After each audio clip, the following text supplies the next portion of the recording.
সাবেক প্রধানমন্ত্রী ও BNP chairperson Begum Khaleda জিয়াকে রাজধানীর শেরেবাংলা নগরের চন্দ্রিমা উদ্যানে তার স্বামী সাবেক রাষ্ট্রপতি জিয়াউর রহমানের কবরের পাশেই দাফন করার প্রাথমিক সিদ্ধান্ত নেওয়া হয়েছে।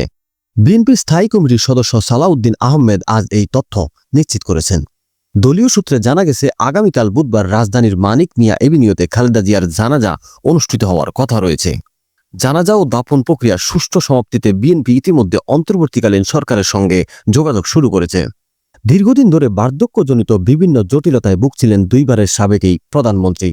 উন্নত চিকিৎসার জন্য চলতি বছরের 7 জানুয়ারি তাকে লন্ডনে নেওয়া হয়েছিল।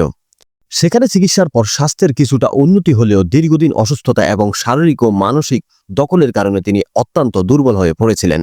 গত 23 নভেম্বর শারীরিক অবস্থার অবনতি হলে তাকে রাজধানীর এভার কেয়ার হাসপাতালে ভর্তি করা হয়।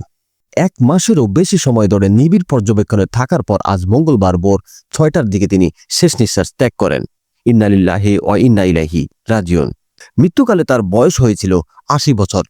চিকিৎসকরা জানিয়েছেন, শেষ দিকে তিনি চিকিৎসায় আর সাড়া দিচ্ছিলেন না। এদিকে দেশনেত্রীর প্রয়াণে রাজনৈতিক অঙ্গনে শোকের ছায়া নেমে এসেছে। আপোষহীন নেত্রী হিসেবে পরিচিত খালেদা জিয়ার মৃত্যুতে দলের পক্ষ থেকে গভীর শোক প্রকাশ করা হয়েছে।